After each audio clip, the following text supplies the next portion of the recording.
All right, what's up, everyone? Welcome back to Paramedics and Pints. Today we're joined by two real heroes. If you guys want to talk a little bit about yourselves. Cody, go ahead. Go I'll first. start this Good at off. that. Yeah, I'm Cody Warner. I'm a firefighter, and I'm Mike's hero. All right. I'm Mike. I'm a flight paramedic and been a paramedic for about 8 years now. And, How long- Cody's my hero. You guys are each other's heroes. That's cute. It's cute. Yeah. Cody, how long you been in EMS for?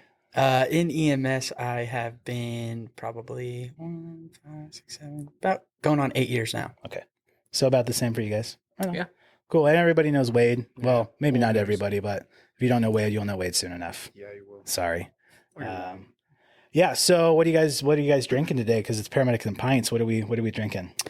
Well, today, Chris, we have a nice, crisp vanilla cream ale from Mother Earth Okay. Brewing Company, brewed locally here in Nampa, Idaho. Cool. Mhm. Cool. That's how we like to do it. You know, support local businesses. Local boys. Yeah, right on. All right, so let's get it started off. We're gonna spin the wheel. I think Mike, are you gonna hold it, and then Cody's gonna spin? Is that what we're I doing? think it's the other way around. I'll hold it. Okay, Cody will hold it. Do this with the mic in the way. Oh, there's always a mic in the way with you, huh? Not quite as ferocious of a spin as last time, but that's okay. Finesse. It's important in this industry. That's fair. Oh, Oh, way back, Oh, way wow. back, way back. Like Re- this- remote rescues. Remote rescues. Okay, here I'll go ahead and move Alright. that. I've got a good one. All right. So there I was. Been a paramedic for all of about 2 months. It's one of my favorite stories. Yeah, minding my own business. And working with a very salty old paramedic that we all know very well. Get dispatched to a mountain biker that crashed in the mountains nearby. And so we start going up there. And it's quite a ways out of town. So we're kind of formulating our game plan. It's one of my first rescues that I'd ever been on at that point in time. I was in training as a paramedic. And we get out there. It's 3 miles up this trail. In our system at the time, we would hop into like a razor, one of those 4x4. Like a side by side. A side by side. Yeah. And so we all kind of congregate, formulate a game plan. We hop into this razor. Safety first, right? I couldn't even figure out how to put my helmet on correctly. I didn't have it strapped in. I was like, nothing's going to happen. And we get going, and we just get going. It's steeper and steeper up this side hill. We're probably a mile in, and I'm just looking straight down into this ravine, into a creek, the whole time just thinking, this isn't going very well. And we have all of our bags in there. We're all going, a mile and a half in. It's steeper. There's less trail. We get stuck. And I just, the whole time looking straight down into a ravine of just nothing but a cliff and water. And the guy goes, I'm going to try to reverse this. It's like, cool. Yeah, this isn't going to go well. As soon as he does it, the whole thing tips. We roll multiple times down this hillside, end up in a creek. It was like being in a movie where, like the bing. Like, I had water in my eyes, water in my ears. Couldn't see anything, but I knew I wasn't dead. And my part in my helmet had flown off. It's like, Yeah, and we were in the water. Yeah. I was stuck under all of our gear and the razor itself in the water. I had to lift myself up out of the water. And my partner thought I was dead. He was freaking out. And because he's like, you guys good? And I just go, I'm stuck. And he's freaking out, trying to get all the stuff out for me. I get out. We have to hoof it another 2 miles to this patient. Ends up being a cardiac arrest. I get my first field tube that day. literally in a field. It's an exciting Yeah. call. Yeah, and then called in the helicopter. They landed. They didn't take the patient.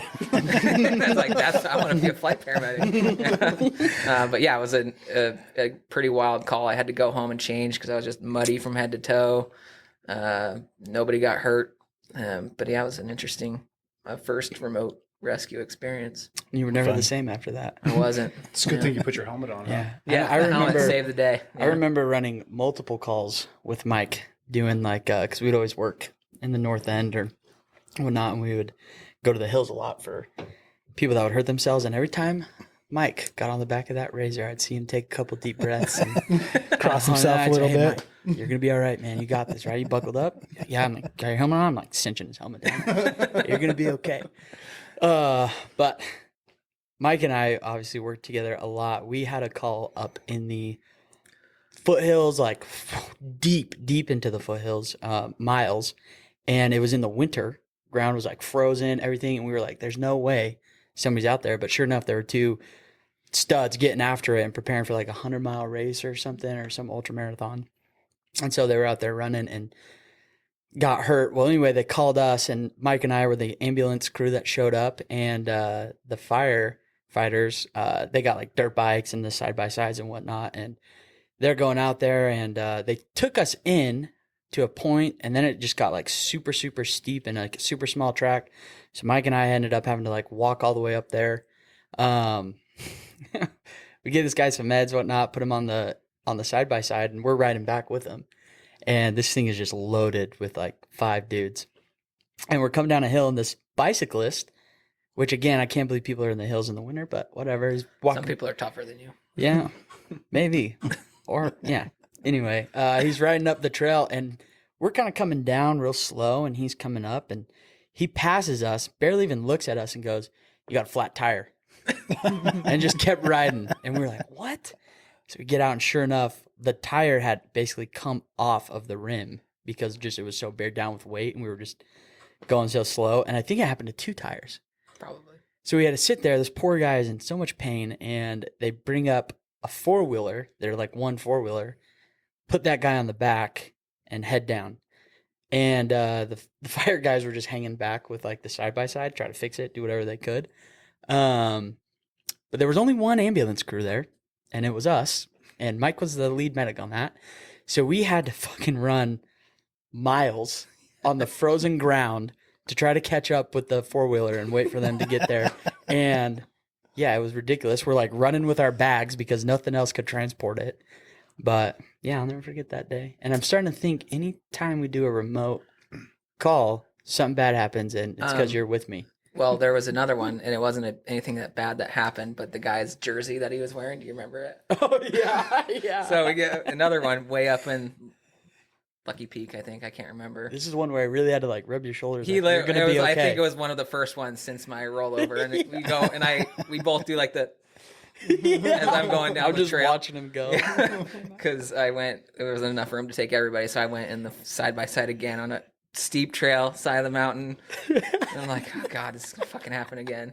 And you know, because you mountain bike and like you're a trail user, like you know beforehand. I know like, this trail. I know too. what this trail is going to be like. And so I knew it was ahead of me, but I'm looking straight back, and the back of the side-by-side is how it's seated. We get to this guy.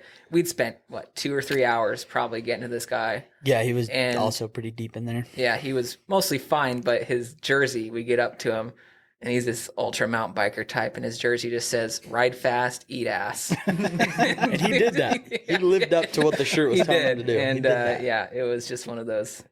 How did he live up to the shirt? He was riding fast, and then he ate ass. He wrecked hard. He did. That was our patient. And He had to tell Mike and Cody thank you somehow. Right? Yeah. So I was like, what do you what mean? he figured by out. Is that why it was a memorable day for you, Cody? Yeah. It's like anybody? Cody was never the same. We do accept tips. So Oh, you have no cash on you, huh? Ambulance ride's expensive. You have to do something about it. Yeah. yeah, I had one a while back during the winter too, where not as hardcore as your guy. So there's a road that goes out that has different various points that will be like locked off during parts of the year where normally you can get like way back.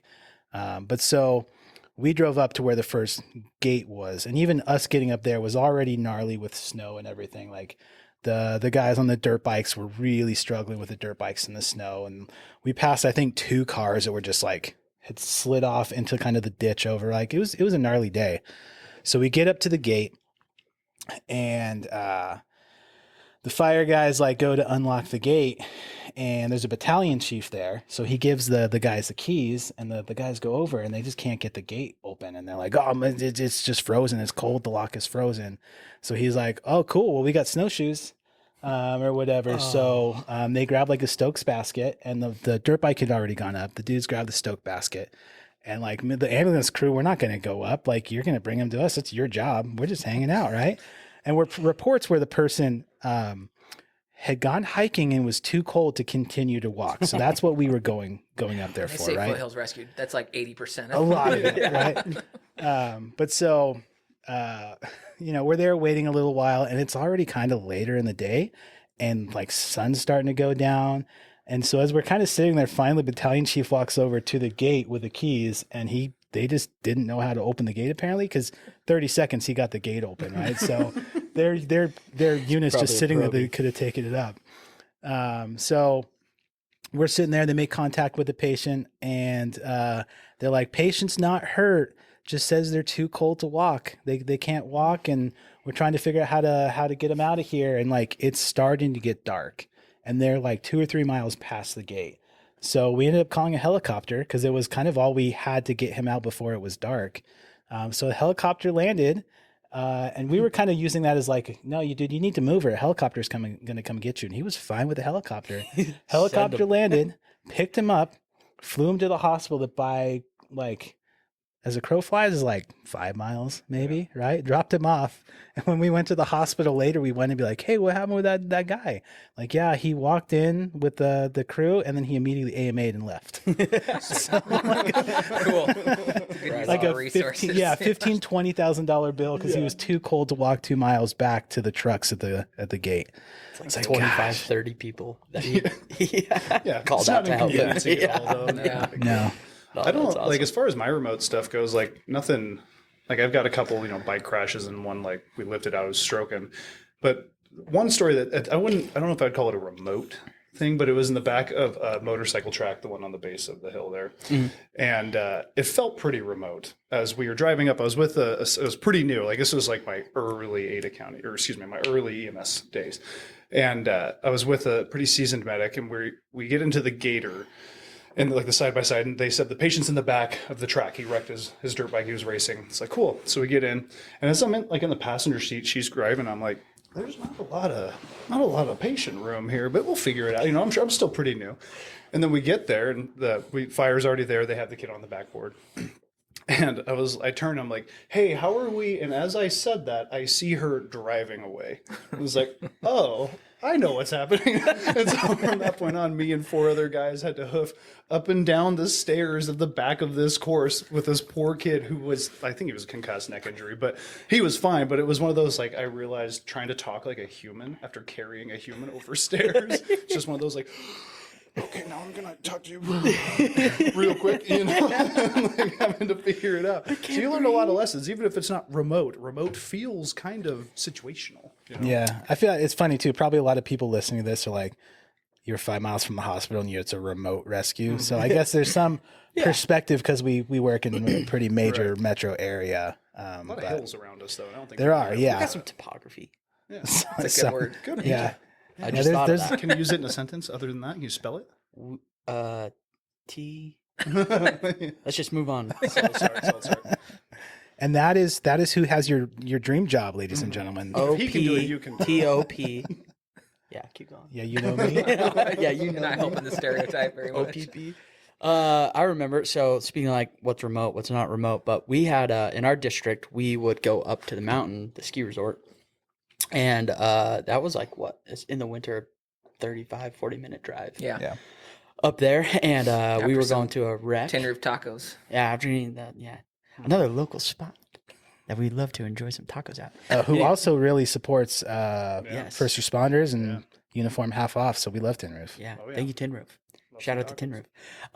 But so we were going up there in the winter, right when it gets pretty busy, super wet, and it was right when that song came out. I might butcher the artist, but I think it's Nicki Minaj, and pardon my French, but it's that wet ass pussy song. Yeah, you're wrong. That's Cardi B. Cardi B. You don't know. Wade would know. I would know. And Mike and I, when we worked together, we always kind of would push the line, and we never really got in trouble. But there was always No, that we like, did. you want to be careful. Yeah, I mean, we did get in trouble that one time. But we were driving up there, and roads were slick. I was driving, and Mike's like, watch this. And I was like, what? And he's like, we have a supervisor coming, right? I was like, yeah. And I think we were on our own channel, so it wasn't all over the entire dispatch. But he goes, EMS soup from whatever medic we were. Like, go ahead. And this is a boss I'm afraid of that I don't like to push the line with. And Mike goes, bring a shovel and some sand. There's some wet asphalt up here. And you just hear, copy. And I'm, oh my God, we're in trouble. And yeah, there was some pretty wet asphalt up there. It was slick. I mean, yeah. I was proud of that. It was a good one. idea. Yeah. That's It's a good idea. it's clever. good. It's Yeah. good. Yeah. Little bit of a change of topic, but thinking about the icy roads and all that. Have any of you guys ever been in an ambulance accident? And I ask that as a leading question because I know a couple of you guys have together, and I'd love to hear that story. I think I'll let Cody talk. All right. So we were working. Wade, you were in your paramedic internship.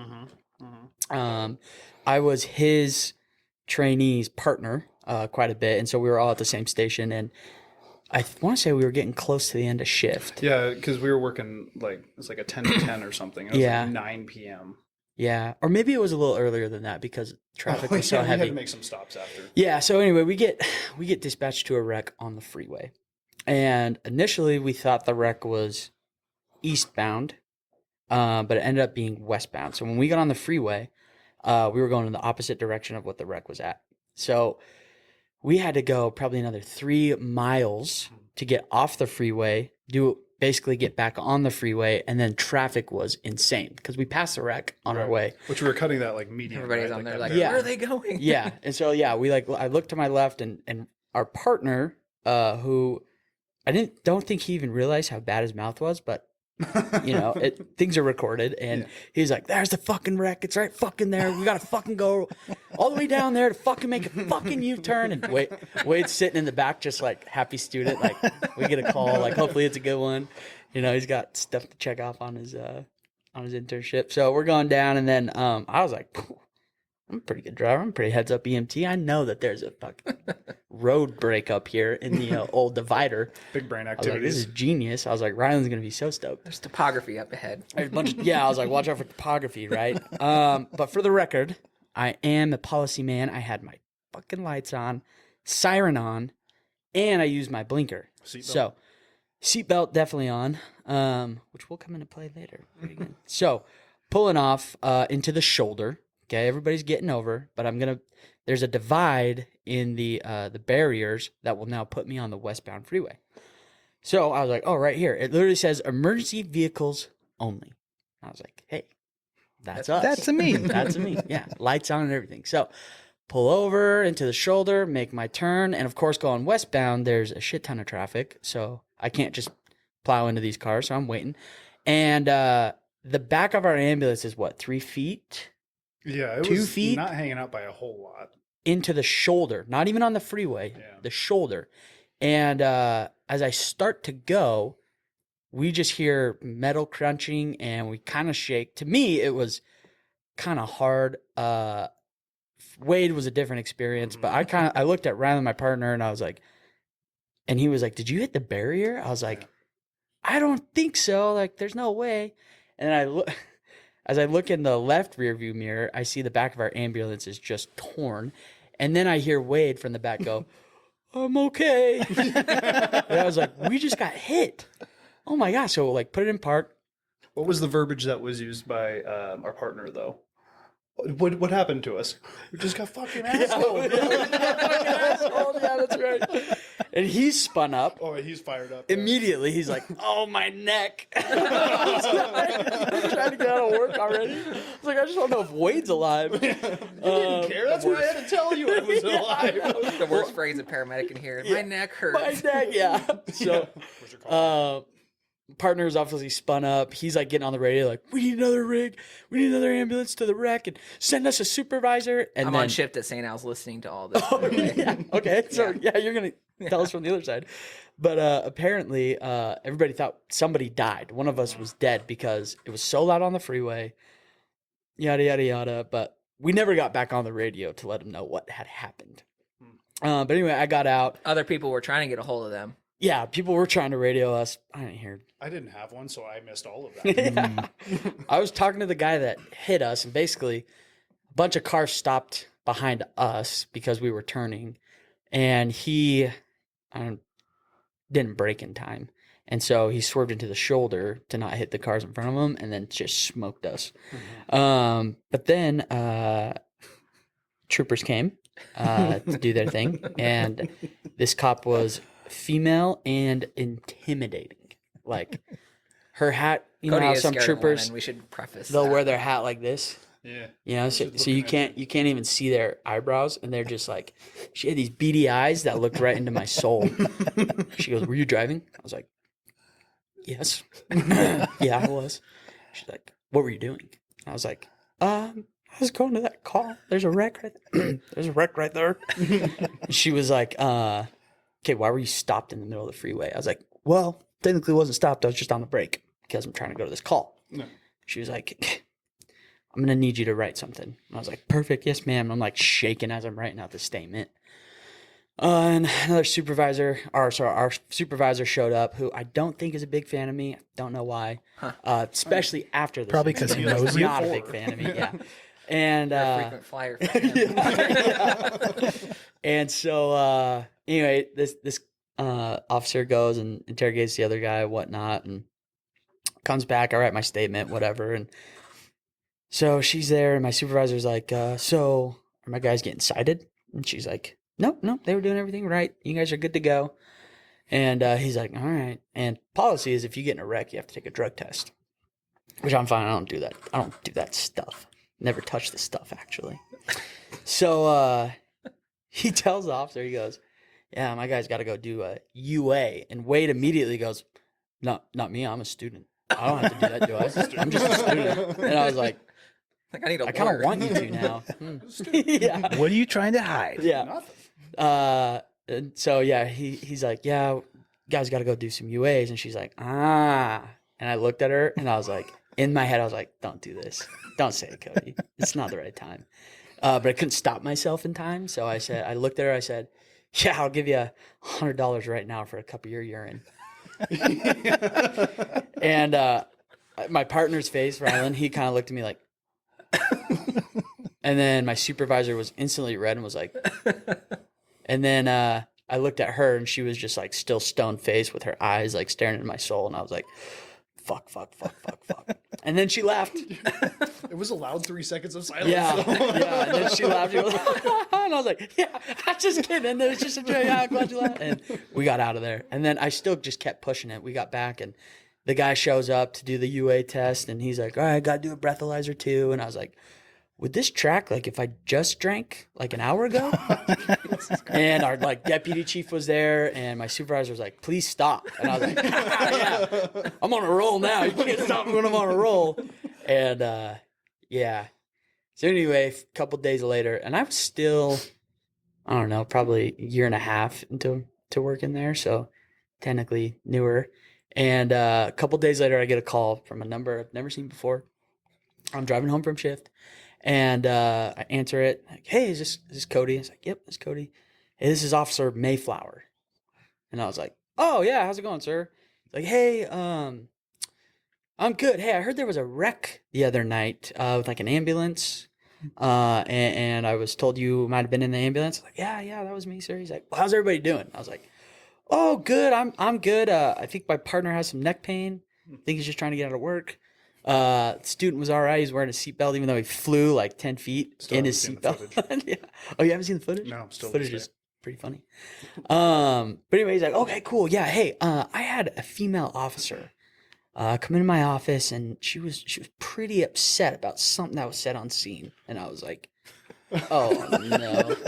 And like my hands started shaking. I'm like gripping my steering wheel, like nervous because I'm still new at this job. Anyway, I was like, "Yeah, what happened?" And he was like, "Well, I guess somebody asked her for her pee." And I was like, "Oh." And he's like, "Yeah, do you know if that was said or who said it?" And I was like, "Oh, they're testing me." I literally just swallowed hard. I was like, yeah, that was me. I was trying to make a joke. I already took the piss test. Like, I passed it and everything. Like, I was just trying to make a joke, like, light of the situation. Like, I just myself started in the rambling. Yeah. I mirrors. was like, I'm peeing right now. But then he's like, oh, it was you. And I was like, yes, sir. And then it was just silent for a little bit. And I was like, are you there? He's like, yeah, I'm just trying to wrap my head around how you think that's professional and like the right time to say that. Like there was a goddamn car accident. And I was like, yeah, no, absolutely, sir. I just, bad decision. It's trying to make her laugh. Like, yeah, I don't know. I got no excuse. He's like, yeah, man, I'm probably going to be talking to your supervisor about this because this is just not okay. The tears started. Yeah. And I was just like, it's over. Like, there goes my career. Like, and then, I heard a bunch of laughing in the background. I'm just fucking with you, man. It's Chris. And I was like, fuck, thank God. And it was one of our coworkers who I did not have his number, and he nailed me. Yeah, I was about this close to him as the call was going on. We were walking. There was a station where we could walk to where we would get breakfast, and we were walking for breakfast. He's like, "Hey, dude, watch this."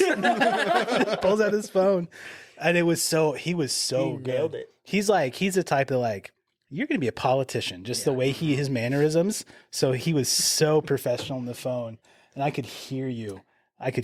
Through like the stress. Oh, it was so good. Yeah, it was so good. That was probably the best prank that's ever been pulled on me. My perspective was a little different of that because like we got hit, and my first thought was, dumbass Cody hit the friggin' barrier. You thought I hit the barrier? I thought you hit the barrier too, but that was like my thought. Your body was off the chair. Well, I watched that monitor. Also, pro tip: strap down your monitor. I watched that monitor come flying at me, and I moved my leg, and I watched it go by. And then I was like, "Man, he hit that hard." And then I looked up, and the back corner of the ambulance was like blown in. I was like, "Oh, we did get fucking asshole." Like that makes way more sense. And we were in like some shitty rig. Yeah. So that you did like the county a favor. Yeah, like, people called me and thanked me. So the next day, so it sat at headquarters the next day, and so his partner and I got confused constantly. Everybody thought we were the same person. Oh yeah, that's so the right. next day, the deputy director comes down, and I'm at the headquarters doing something I can't remember, and he goes, "How you doing today?" I'm like, "Good." Like, no, like after last night, like how are you doing? And I was like, "I'm fine." And he looks at me. You're not Ryland. And then he just walks away. He's like, go on. I'll never get it. You guys, to me, don't look anything. No, it's like because they would similar both wear a height. long sleeve, The buzz cuts. and they would wear their hat and a vest. They were like the only two that did that. And so, and I was Unique like, look. these two are not alike at all. And then I saw it one day. They were like walking by each other. I was like, oh, I get it now. It's because they were the only two to wear like their collared shirt, long sleeve with a vest and the hat. But his vest was black. The other one was blue. Always. He got like the. I'm screwed up colorblind. one. Wow, I actually know that. Yeah, Light you gray, that medium gray, meme. dark gray. I have no idea what your meme Someone still said, "Let's rise against the color black." That's pretty good. Yeah, I was pretty proud of good. that one. And then you just, fuck you. Like, read it first. Oh wait. I tried I'm just like assuming. I tried putting my phone at angles. Like maybe this will help, but I can't. Yeah, I could not see. You'd make a great paramedic with that EKG paper. black and white, baby. I learned something from that UA though, like because while I was waiting for you to finish peeing, the guy was sitting out there. Was like, so I heard this the poppy seed thing. Like, how much validity is there to that?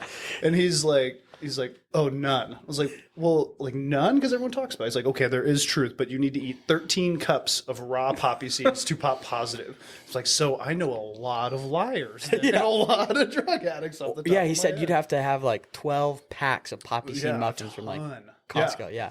And Wade, I just remember Wade going like, fuck. Good thing Cody's getting tested. Yeah, that was a fun time. The other day we just got a brand new fire engine, like brand new, right off the lot floor, and my driver, he was swinging up to captain, and he can be a little bit of a hothead sometimes. It's so funny. He'll go 0 to 100 super fast, but then he'll also go 100 to 0 just as fast. And he's swinging up to captain, so he's already a little bit anxious. He's super smart, be a great captain. But we're driving down, and he hates traffic. Like, gets rage as soon as we get out. And Big red fire truck with some road rage. yeah, I know, right? I'm sitting in the back, and I'm just kind of doing my thing. I think I was on my phone, and I just hear my swing up captain going, "What the fuck are you doing? God damn it! This is why people get in wrecks," or something like that. And I'm just like kind of ignoring it. And then I literally, within a second, my driver swerves the engine. We hit the brakes. We get hit, and I was like, "Oh my gosh!" And it was like the calmest I've ever been in a wreck because my driver's always fucking cussing. so I had no idea what happened, but yeah, actually the driver that hit us was having a medical emergency, hit us, bounced off our engine, hopped the curb, and then ran into like 2 other cars right in front of a auto body shop. I was like, Irony is good so real spot, right yeah. now. Medical emergency hitting fire engine in front of auto body Yeah. shop. Like, yeah. check. It's like, you hit it all, yeah. And so, I mean, we just put it in park, and I grabbed our med bag and went and checked on him. But yeah, there's been quite a few incidents with. you. Yeah, you've got more than I can most. I think that's my only 2. Yeah, I mean, not bad. We'll call it 2. I mean, it's more. I've been doing this longer than you. I've got 0. So Well, if okay, says it happens to a anything- lot of people. All It right. says anything. Yeah. I Yeah, a mean, lot of people ask cops for a cup of pee. Yeah. Did you laugh? I did laugh. Well, after she laughed, because at first it was like, oh, he's the dumbest person I've ever met. Yeah. Like, it ran through my head. Yeah, that was a bad idea on my end, but I'll never do that again. All's well that ends well, right? Yeah. It worked out You're for here. I'm still got a job. That's why you're a firefighter. Yeah. you. Let's just hope your command structure doesn't watch podcasts Yeah. and to hear about this story that they've probably never heard before. Did you tell that in your interview? I was thinking about it. Yeah. That wasn't one of the ones you pulled out? No, but I have told it since. I think it's a funny story. That's well, I've been hilarious. told when that person, that supervisor, teaches the like mapping class and whatnot, he brings that story up, and but I don't think it's a funny story to him. No. So It's a learning. I mean, if we think about it, like there was a policy. I think it's a written. lesson learned. Yeah. They wrote you a know. policy for if you're in the back, wear your seatbelt because of that. Yeah. Which- But I kind of feel like that should have been a policy before that. Yeah.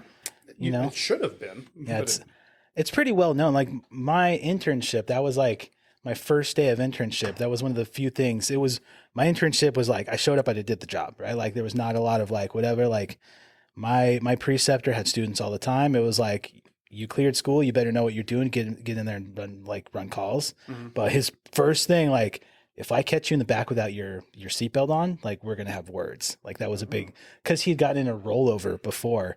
And he said it just peeked back, and there was just his trainee just hanging in the seatbelt, just like, hey, same thing, like I'm okay, you know. And he's like, so ever since then, I'm really strict about it, right? Like, this probably should be there as well as strapping down your monitor. Yeah.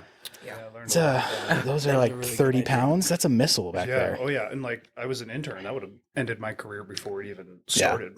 30 pounds at the knees. Yeah. It's like an arrow to the knee. My career is ruined forever. Yeah, you used to be an adventurer. Yeah. Yeah, Yeah. There's no dragons involved, just Cody, unfortunately. So it's- yeah, sorry about that. these guys are too cool probably to get that one, but it's all right. Yeah. Oh, you guys were going with something there? I was like, oh, that's All an right. interesting reference. yeah. Yeah. Yeah. Cool. I was like, dragging these.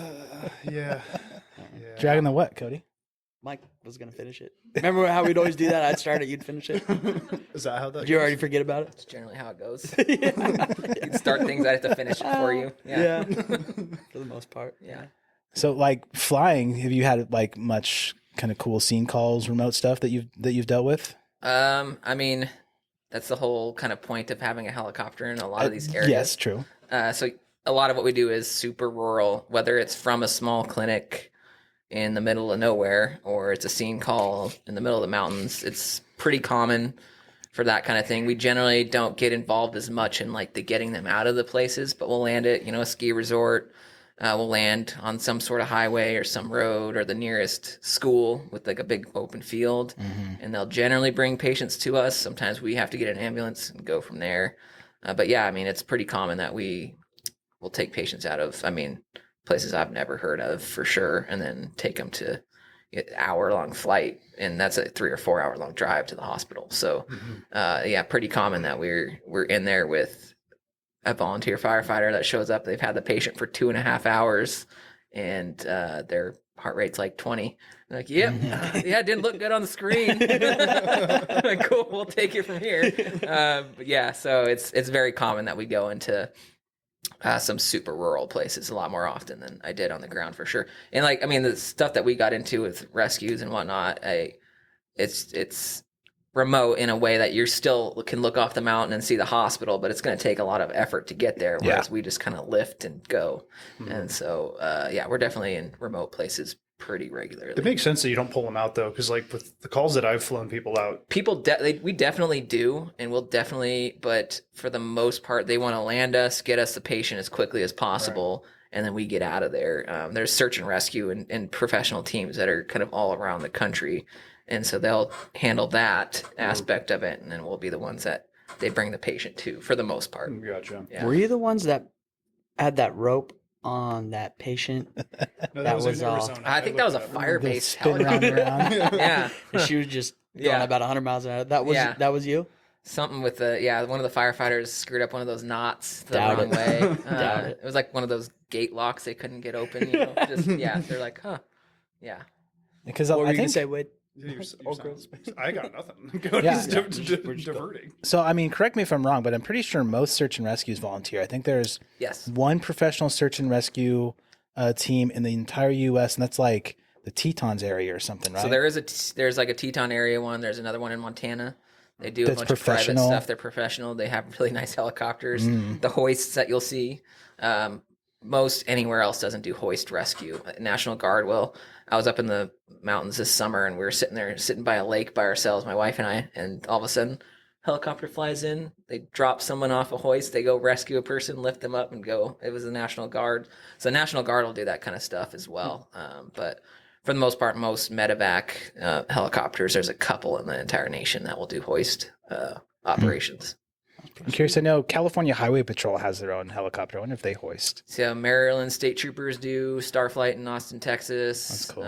CalStar, Two Bear Air in Montana, and like Teton Search and Rescue do. Yeah. Yeah, it's really interesting.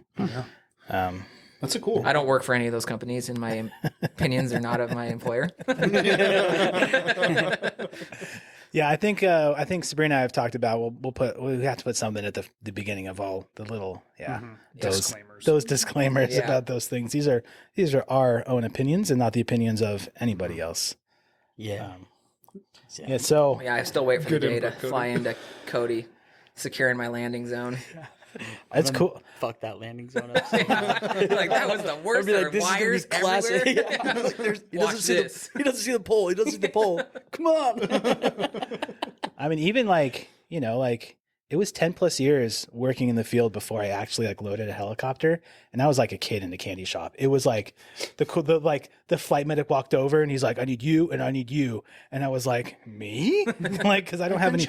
I think the big thing was my partner had long hair and I don't have hair, so it was like we don't need to worry about that. So it's like yes. And so like getting to hot load a helicopter, like I'm like 5'8", but still like putting my head down like it's gonna chop my head off. Like You could be 8 foot tall. And it wouldn't matter. I just felt like I was in a movie. It was so cool. Yeah. It was so cool. I remember seeing the flight medics at the hospital once, and they were like loading up into their like golf cart to get taken back to their helicopter, and I was like, "Hey," and they're like, "Hey," and I was like, "I've never been in a helicopter before," and he goes, "Well, we're about to go get fuel if you want to come with us," and I was like, "Really?" He's like, "Yeah, it'll be real quick." I looked at my partner, and my partner was like, "No," and I was like, "It'll be real quick." And they were like, "No." Sorry, fellas. Maybe next time. Make a wish is still a thing, right? Yeah, my make-a-wish is I hope I'm never with you in a helicopter. Maybe too. Yeah. Yeah, you two together. We kind of brought you guys on because we know there's some good stories. So, but first though, I want to hear about Cody and Cats because I know you've got some funny. Let me hear about you and Cats, and then you guys. Or the dog that wanted to go to St. Luke's Meridian. Oh, yeah. Yeah, you're talking about my cat rescues? Yeah, I want to hear about some.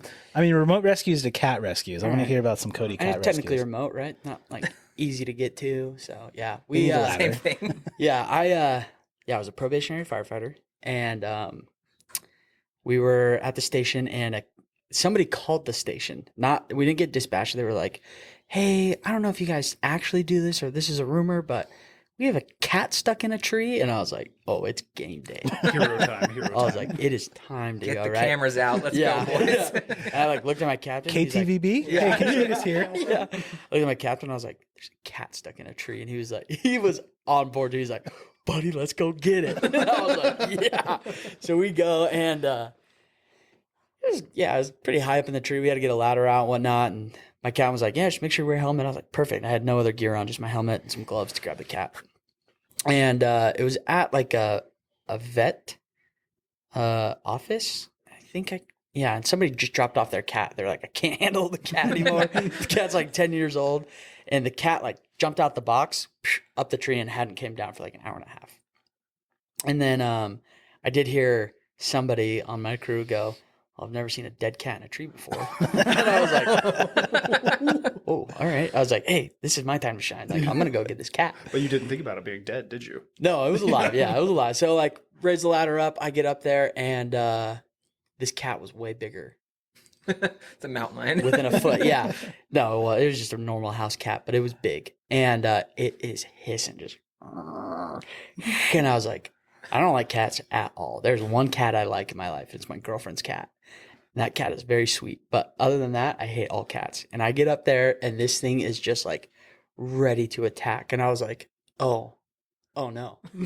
And my partner down below, the driver was like, just grab it by the scruff. And I was like, looking down, I'm like, yeah. He's like, just grab it. It'll just go limp. And I was like, sure.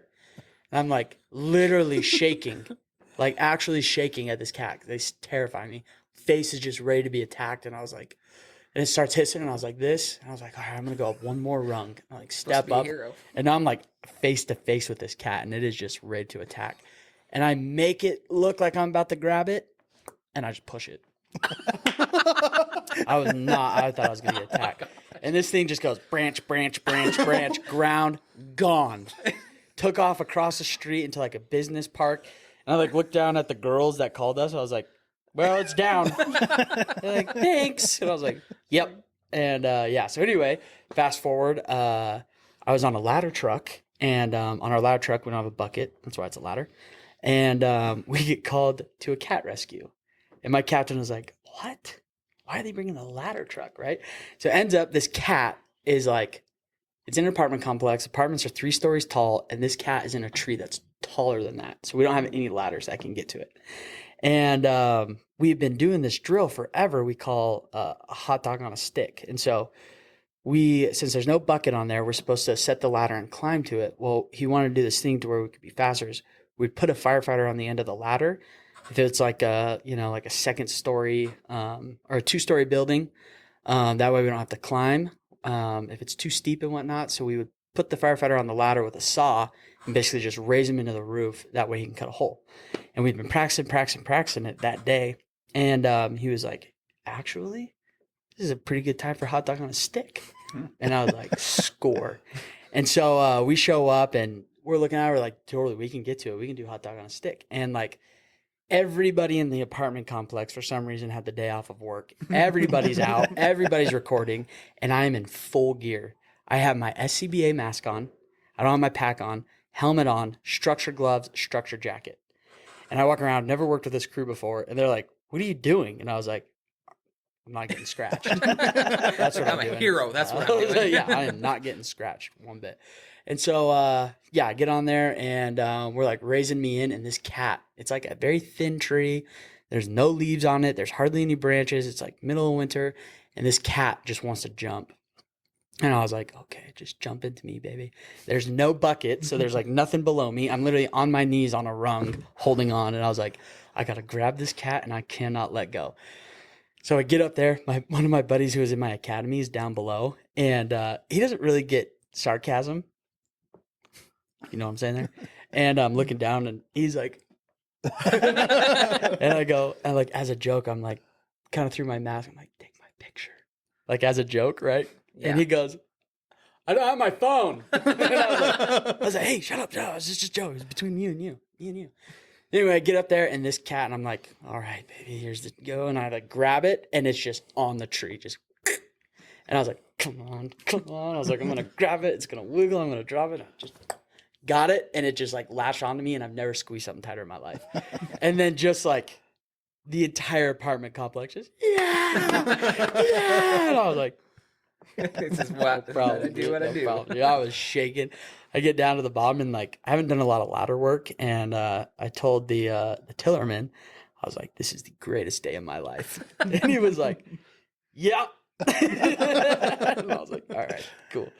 But yeah, since then I went on another cat rescue and also got that cat, and I'm counting the first one as a win because it got down, so I'm 3-0. So was that like an Survival instinct or rescues. a choice? What? Pushing that first cat. That was me not wanting to get attacked because that thing was ready to bite. So instinct. Yeah, I'm a survivor. Mm. It worked out though. It did work Yeah, the out. cat's down. I just like The- how it's like, yeah. Mhm. You know? Yeah, and it was just like the hairs on the back, its back. It was all just ready to attack, and I was like, "Nope." So you learned from the first one, and that's why you're full geared the second one? Yeah, and the third one, I put my mask on. I do not care. Yeah. People make fun of me. I do not care. I mean, could you imagine, like, why is Cody blind in his left eye? Yeah. Well, it's a heck of a It's for story. a cat. Yeah. I just love, as the medic, not the firefighter, like hearing the story of all the people cheering as there's like an ambulance going past them, that the medic's like doing pressers and all these like high level complicated, They're like, God, You I know, gotta pull over. and nobody cares, like that the paramedics doing these like high level medicine in the back of an ambulance, but like pull a cat out of a tree and you're the real hero. And, you know, Push a and cat you out of a you tree. saved that person's life doing all that. Guess who got the cookies? The Also you. firefighters. The Yeah, firefighters got also the you. cookies. Christmas Day. I worked at fire I work stations. Christmas Day at the fire station. I would answer the door to the public. Can you make sure this gets to the firefighters every year? I'm like, yes, ma'am, I will. Thank you. You know, the ambulance stations get them too, but it's like, you know, like homemade cookies with, you can see the cat hair in them, and you're like, There's oh, one it's station real in my nice. neck of the woods that had a grungy house across the street there, and I ran a call on that lady several times, frequent flyer cardiac stuff, and she she dropped off cookies one time and was like, you know, I've seen where the cats sit in your house, and I don't think I'm going to eat them. Mm-hmm. And then when you walk in the next day and you see the trainees just, well, these are really good cookies. You're like, yeah, I bet they are. You can have Take them them, all. buddy. Take them all. I had my fair share. Boy. Speaking of that, I was also new to the area and a new EMT and working at a fire station on Halloween. And I don't know if I was with you or not, but this family obviously stopped by on Halloween and just gave us a bunch of treats. And they had the cutest little kids. And I was like, oh, yeah. They're like, they made you cookies. I was like, sweet. And I opened the bag and it was an Oreo. And I was like, that's pretty safe, right? Like, I wasn't even thinking either. I was just like, hell yeah, Oreo. And it was dipped in chocolate. And I was like, score. That's probably their little, you know, unique little touch on the Oreo. And I bit into that thing, and sure enough, paper. I like bit down. I was like, oh my gosh, I'm filling my teeth. I was like, I knew it. Pull it out. It's not paper. It's a like Superman Band-Aid with hair in the Band-Aid. Literally, like when I pulled it out of my mouth, I could feel the hair going between my lips, and I was like, a day in the life of Cody. I was like, you are fucking kidding me. I threw it down. I started dry heaving into the trash can. I want to say I was with you. I don't remember this, but there's so many. Oh, I ran upstairs. I was like, do not eat those. Don't eat them. I got Band-Aids in them. And the captain, like salty captain's like, how do you know? And I was like, oh, man. It's like, I ate it. Yeah. And that is the last time I've ever had homemade I will treats. never. Yeah, it's things like that a happen to cardinal you- sin of EMS, eating stuff that the public Yeah. gives you. It's Yeah. nice, but Yeah. yeah. Unless Yeah. it's like those frozen lasagnas. Those are great. I've gotten Yeah, those you want to before. bring in some store-bought stuff because you Sure. appreciate the medics and the firefighters? That's great. Hey, we'd love that. And we love the fact that you bake us things. It's touching. The thought that counts. I've been hurt. You know what I mean? I've been hurt. We've And I'm been in your probably- houses And I before. haven't Yeah. learned the lessons. Yeah, and I'm probably not going to be doing that again. Yeah. But man, I do appreciate it. You're just one of the unluckiest people I think I've ever met. Like, circumstantially, you find yourself in situations that no other human would be. Is it luck though? Maybe. I don't know. I mean, luck only goes so far. There has to be a point There's where some it's like, stupidity in Yeah, there that's too. fair. I'm not saying he's not helping, but Yeah. like when you get rained on when you're downtown, right? Like situations like that don't happen often. Oh. Hey, before- Yeah, I was like, real quick, because that's a good story we need to hear too. But before we jump into that, I want to see what you guys think of the beers you're drinking. Liking them so far? Pretty well, awesome. I would could love to use have a refill on my another mind. one. Yeah, I need Another another one? one. Like crush actually. that Yeah, one. but it's going. It's good. But yeah, I like this it. is Big fan. one of my favorite beers actually. And anytime Mike and I get together, these are our go-tos. Pretty sure I introduced you to these. No, I definitely introduced you to this. And here's the Yeah, bickering. because we tried it, the can, and I said, no, dude, you got to go have it Pre-COVID, on I've been Nitro. drinking these. I said, you have to go get this on Nitro. COVID, let's see when I turned 21. It was, yeah, I definitely had these before you. I introduced you to this. Yeah. It was so long ago, he had to use his fingers to count. Yeah. Again, firefighter. Yeah. His fingers to count 4 years ago. For less than 5. It wasn't less than 5. I was doing the years, not the. Anyway, yeah, it has a very nice vanilla cream taste. But if you get it on Nitro, if you go to the actual brewery and you get it on Nitro, that is the smoothest drink. They go down super easy. They're tasty. Just makes you want more, kind of like I want one more right now.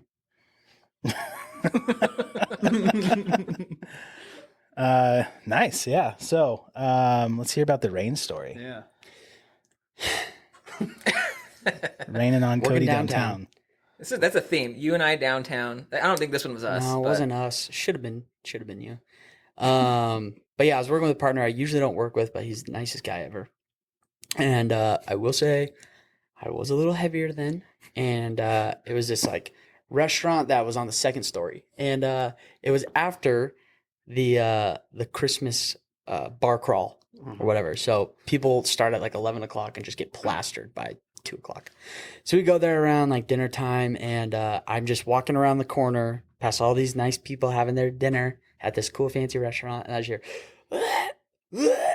no, and I was like, that's got to be ours. Come around the corner, just vomit everywhere, and this person and their mom, and like, I don't know what's going on. She's too drunk. I was like, all right, put on gurney. Mom or daughter? Daughter. Okay. Daughter's too drunk. And we're going into the elevator, and she's just yelling somebody's name, some dude's name, like, no, don't have him here. Don't bring him here. And I'm like, looking around, and the mom finally just like snapped. She goes, stop. He's in prison. He's not going to be here. And I was like, what are we dealing with? So anyway, we go out. It is slightly raining, and I'm like, my back is towards the building. I'm pushing the back of the gurney. My partner has now faced me and is like kind of guiding the gurney down over the curb. And he looks up. Right above us, there's a balcony, and he just goes, you guys knock it off. Knock it off. And I was like, what? And I like look up, and just these like 5 little kids just spitting on us. And I was like, are they spitting on her? And he goes, no, they're spitting on you. And I was like, awesome. Okay, great. So put her in the gurney, put her in the ambulance, and I'm going to go check some vitals. And she's wasted, and she's like, sir, am I going to be okay? And I turned around, I was like, yeah, you're going to be just fine. You know, trying to comfort her. She's, fuck you, you fat piece of shit. I'm not fine. And I was like, oh. And then she starts spitting. And I was like, what is going on? She starts spitting, but her mouth is so dry from alcohol and just full of mucus from, it's literally just going onto her face. Onto her face. And I was like, and I was getting mad too, because she started kicking me. And I was like, you know what? I'm getting the spit hood. And I like grabbed the spit hood, and I go to put on. My partner's very calm, very tame. And he was like, yeah, she's going to need like her hands to be restrained, because she'll just pull it off. And I was like, oh yeah, that makes sense. I was like, yeah, fuck it. And I just put it back in the rig, and I was like, don't spit on me. And she, fuck you. And I was like, okay. And so I like, sit down. I was like, hey, let's just get going. So we go, and she's being chill the whole ride. And she's like kind of, she's not sitting straight up. She's like semi-Fowler's. Good word. That's we'll put that on the chart. She just turns around and tears in her eyes. She's like, sir, I'm so sorry. And I was like, that's okay. And she like starts doing this like demon crawl off the gurney. Like her body is like twisting, but her legs aren't moving. And she's like, no, I'm sorry. And she's like climbing the gurney. I was like, just sit down. Just get down. You're good. I forgive you. Just stay down. She's like, okay. Gets back on the gurney. I'm like, great. We're good. Pull her out of the ambulance. I'm now like in the front of the gurney. So she's at my back. Partner's behind her. And she's looking at him. She's like, I'm so sorry. I'm so sorry. And he's like, don't apologize to me. Apologize to him. And I like turn around, I'm like, oh boy. And she just starts kicking it. Fuck that fat fuck. He signed up for this. And I was like, God damn it. Whatever, get her into the bedroom. And we left something in the room. I don't know. I put her in, got out, shut the door, and talking to the nurse. And she just screaming in there, right? And my partner was like, hey, where's the whatever? I don't know what we left.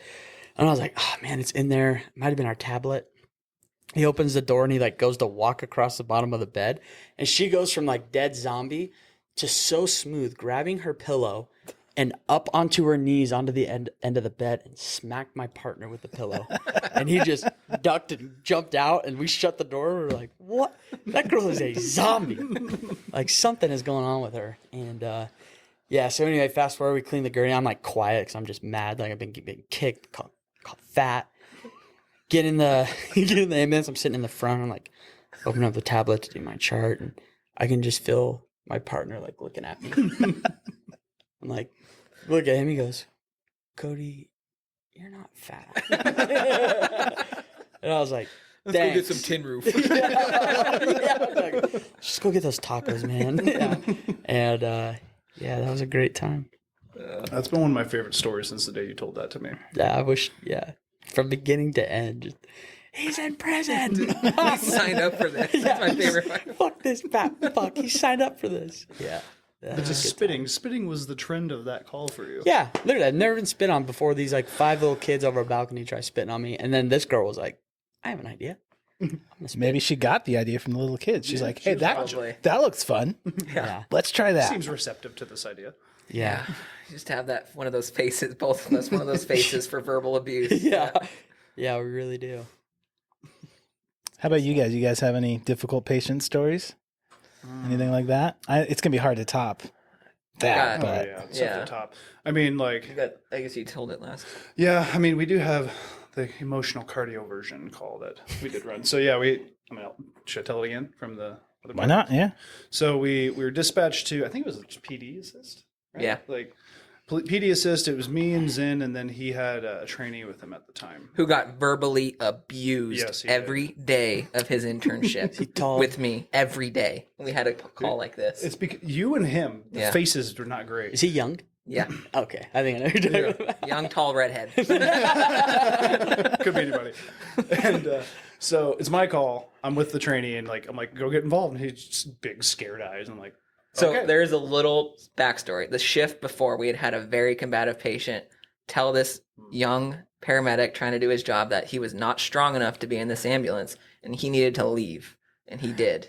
He left. He left the ambulance. All And I right. had to step in and he said, "You're strong enough." And then he obeyed. You felt so good after I that, felt didn't you? Cloud nine. Yeah. I was like, who? yeah. Who, me? Yeah. Yeah, I guess if you say so, sir. I had been working out a little bit, Yeah. so yeah. It's validating. Yeah. So I didn't know he was, that's why he was. It was the next shift. so rattled. That would make total sense. Yeah. And so this gal's doing the thing, like, police start bringing her in, and she's like dropping down to her knees, like, I don't want to go to the hospital. I don't want to go. I don't need to go.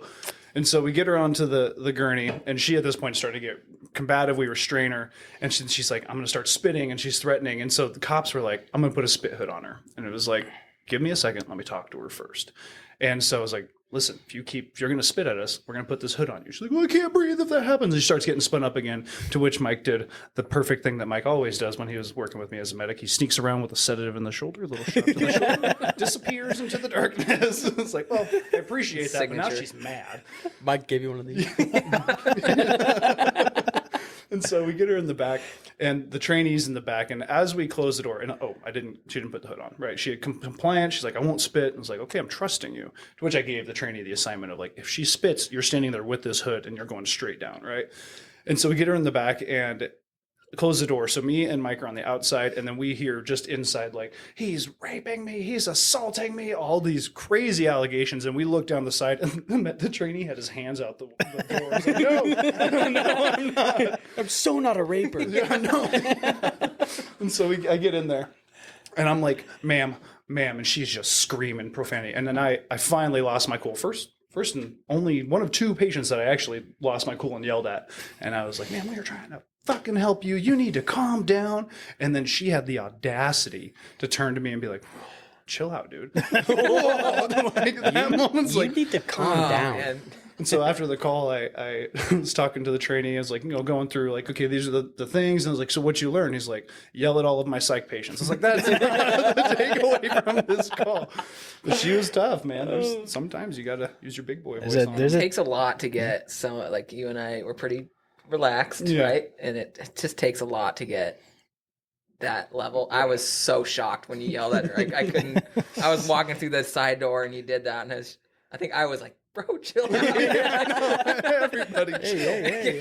She's telling Wade The to chill cops out. are over there still, like, Jesus Christ. Yeah, as she's telling Wade to chill out, Mike's in the back, like, Yeah, Yeah. I think he knew it. Yeah, Anybody could have caught those hands in this moment. Like, say Wade's something. like, Mike. I'll just drive. yeah, yeah. Oh man, that was a rough one. yeah, it's always great when you have that with your partner, where like that's going on, and you just hear the door like click. Yeah. Like, oh, and now we're moving. Oh, okay, I see what's going on. All right. I almost hit 3 deer on that same shift. Yeah, It was you that did. same shift, like in the middle of more of an urban area. It was like we could get a call. We're crossing a bridge on a river, and I was like, "Oh, that's a deer." And like I was like, "That's kind of cool." And I'm driving, and then I'm like, "That's a bunch of deer." And like, it's 3 a.m. and slamming on the brakes, coming to a skid. Oh, we missed him, but then the trainee's like, "What's going on?" Nothing. Did you get your IV yet? It's like, I missed 4 times. Oh, what a day! That's a rough shift. We also had that. We had a breather who lost his. He lost his. Or his kid hit his inhaler, and he had an asthma attack during intercourse with his wife. That's right. And his kid would hide his inhaler from him. So, yeah, That was a learning moment for our training. I think he asked about 2 questions. Like, cool, you don't want to go to the hospital? And walks out. I was like, hold on, I gotta write this, dude. All right. See you Pretty later. clear cut what happened on that one. Though. That was pretty funny, yeah. How about you, Mike? You got any funny ones that come to mind? Oh, yeah. So, I mean, we had, countless just insults thrown at us, combative patients, whatever, Mainly at you him. name it. But this is a long time ago. You were pretty new. I was a pretty new medic. We were working together. We get dispatched to like a PD assist, just an ambulance, no fire engine, to a At the gas station. Oh, yeah. And first off, we get that this is this thing where everybody's got their phones out recording. So we're like, Oh, yeah. okay, let's be on our best behavior. And this lady's it was like a Jackson's gas station on a corner, one of those. The cops are trying to wrangle this lady, but she's Not just big. wiggling her, not big, 100 just pounds, maybe. yeah, screaming, Fighting for her yelling. life. And they're trying to restrain her. They're trying to get her in that wrap that they have, where it like restrains her arms and legs and they cannot move. Well, they get her in it as we're getting there. She is so combative. She's pounding her head into the pavement, scraping her face on it, and it's like bloody everywhere and just screaming the worst profanities I've to this day ever heard of on a call. She just keeps looking at the cops. She's like, this cop has a boner. Look at this. Say, everybody, look at this cop. He has a boner. People are just literally a foot away recording. Did he have a Zoom. boner? I don't think he did. No? I checked. I checked. Cody, He didn't like, have hey, one. Cody, That checks delegation, like, Yeah. go check. Yeah. And, I was like, I got this one, Mike. And then Cody goes, hey, ma'am, you know where you're at? And he goes, yeah, this is a fake ambulance, fake paramedics. It's a fake gas station. Yeah. And she's just screaming nonstop and just kicking. She's restrained at this, in a wrap. You're just not supposed to be able to hurt yourself. In a spit hood, just punching and kicking our gurney Fighting for to the point I even chemically restrain her in the wrap, which I don't usually do. It didn't matter. didn't. She was still.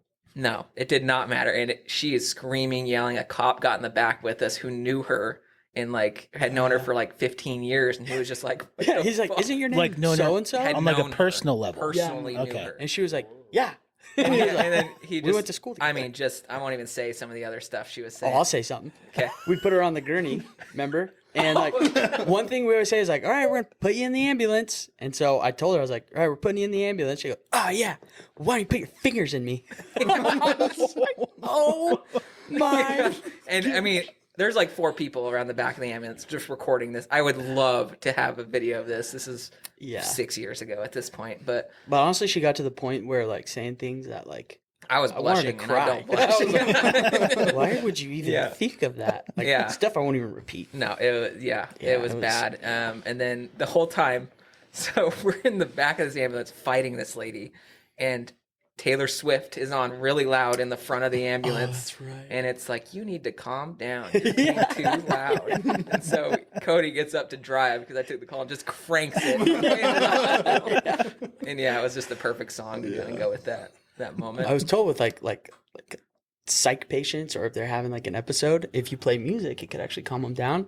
I think that one ramped her up. Yeah. Yeah. Yeah, you like stir the hornet's nest, kick it a few times, gets in the front with me in the back still. Yeah. That was a classic. So that's what I'm saying. You're in the back and you just hear click, click. Yeah. And the door closes and then you're moving.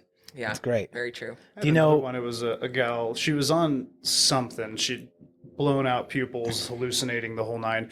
Found her naked in the middle of the road. Police show up, find her. She's in the wrap, and they, because of the people slamming their head, they put the sumo headrest. Yeah, it looks on like her. a boxing, like, It's like for like the, boxing sparring. It You kind know, of like looks when you like. put the sumo suits, the headset. It's like that. Or, yeah, boxing. Yeah, by the yeah. way. And Yeah. so they put that on her, and it was like sneaking down over her eyes. And at one point, I like picked it up just so I could see her eyes, and she's like staring at me. And it's like kind of goes into like this tongues talk, and I was like. So I slid that back down. And I was a trainee at the time, and my preceptor comes back and he opens the door and he's like, well, why the fuck would you not pull it up over her eyes? I was like, you do it, man. Yeah. And he did, and she does the same thing, and she's like, and he's just like, oh. Back to sleep, my child. She wasn't so much tough as just like, understand the situation sometimes. Sometimes demons aren't worth messing with. You know? Yeah. Yeah, you don't want to open yourself up to that. Just open the, the portal to hell right there. Yeah, she did ask if I was scared of demons halfway through it, and it was like, I'm not gonna. I was not before today, but now maybe a I'm a little bit. believer. Yeah. Now that I see it. Didn't you have a guy, you asked if he was like suicidal? Oh, yeah. So as you ask the typical, I was very new at this point, taking a guy to the hospital for suicidal ideations. And it's, 5-10 minute ride. We're downtown, quick ride down to the hospital. And so I'm in the back. He's in the airway seat. I didn't even have him sit on the bed. And I look at him like, hey, so you want to kill yourself? Do you have any sort of plan for this? He's like, I just want to walk into the river. He's like, I don't really have a specific plan. And he's like, okay. He's like, I'm like, you having any homicidal thoughts at all? And he's like, yeah. I was like, oh, right now?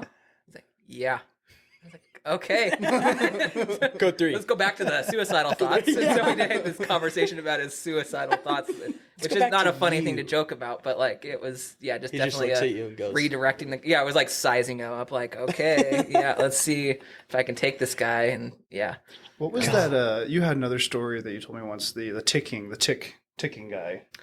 the ticking time bomb. Yeah. This is my first day as an EMT, not a medic, EMT. We picked this guy up, and he's a mountain of a man, like 6'6", 300 pounds at least. Think Casey Lane, but bigger. all right. And the cops, the first inkling that I knew something was up was the cop walks this guy over to the ambulance. He's huge. And the cop just goes, this dude's crazy. That's all he says. And we're like, okay. He gets in the whole ambulance. He gets in, sits in the airway seat. And we're like, hey, sir, what's going on? OSIR-LUCAS, OSIR-LUCAS. That's all he kept saying. And I was like, what's going on today? There's a ticking time bomb in my head. It's going to go off. I don't know what happens. In a loop for like 5 minutes, just in a loop. And we're all like trying to figure out, like, what are we doing? Like, what is going to happen? Like, what's going to take him to the hospital?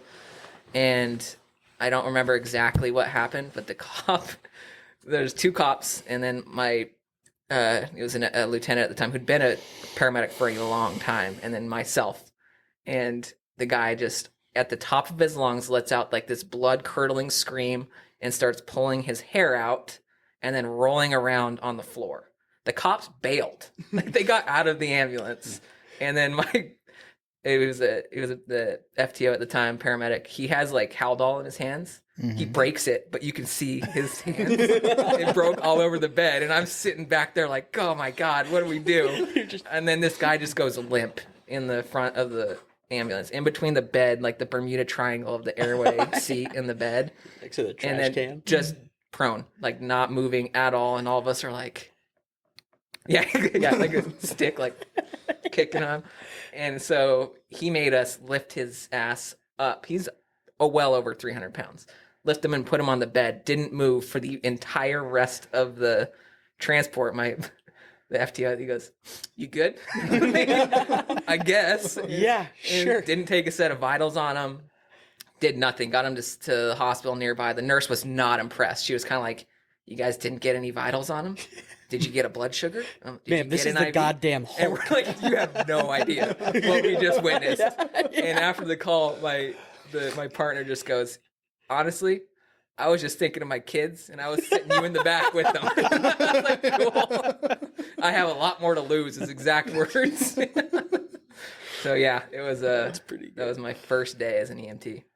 I had a giant man that I transported one time, and he had to be like 6'8", right? And so this was service I used to work at. We had manual gurneys, and so like manual gurneys, right? You had to set your feet to lift, right? Firefighters, we don't need that. Yeah, well, it was a little different down there. We were the gurney, the gurney pushers, the gurney monkeys, if you will, as much as I hate the term. But so we go, and this guy, I think he just like taken a bunch of caffeine pills or something. He was totally stable, right? But, we have to take him to the hospital. And gurneys are meant for people like Cody and my height, like 5'10" and under. Kings. Short kings, for sure, yeah. Exactly. So this guy was like, his feet were a good foot off the end of the gurney. And so we set the gurney down for him to sit on it. And I go to set my feet to go lift the guy, and thick Russian accent. The guy had a thick Russian accent. He looks me right in the eyes as I'm about to lift, and he goes, "Watch your nuts." Are you serious? Yeah. Which was cool. He's being a bro, making sure I didn't like lift up and make him kick me in the nuts, but just watch your nuts, like right eye to eye as I was like squatted down ready to lift him. It's like, That's something I wasn't prepped for, is having like people too big. We picked a guy up out of an urgent care one time, and yeah, same thing, like 6'9", 6'10", big dude.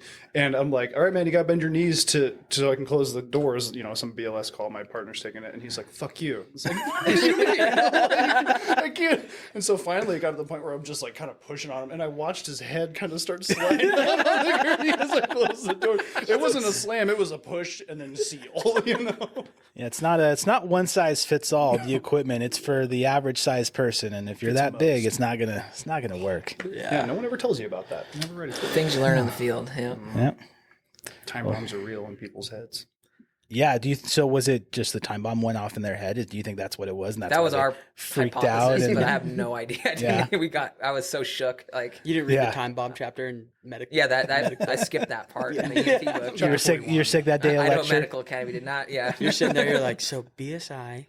scene safe. The scene is not safe. He's like, I know this one. is this in my secondary assessment? Where's the time bomb coming in? Yep, I did not touch that patient. Didn't even get close to him the whole ride. I just sat in the corner, just like, please don't move. Sounds like he got exactly what he needed, realistically, medically. I Right, have like- no idea what happened to him as soon as we got to the hospital, but He needed a chill pill. he did. Yeah, Yeah, Mike wasn't quite to the stage yet where he could do his sneaky, yeah, no. his sneaky He was at the stage where versed. he's holding it, tking about it, but not If sure. the 15-year paramedic's sitting there shaking with the sedatives in his hand, I don't think I was going to do a good job. Yeah. Yeah. Well, right on. I think that's probably about all the time we got. So appreciate you guys being on here and sharing your stories. I was really excited to get you guys on here because like we know you guys really well. We've heard these stories before, and fun to kind of share them to the world and everybody that, wouldn't get the chance to hear them otherwise. So we'll have you guys on because I know there's a whole lot more layers to this onion that we can unpeel. So Definitely. Love it. Yeah. yeah. Thank right you. on.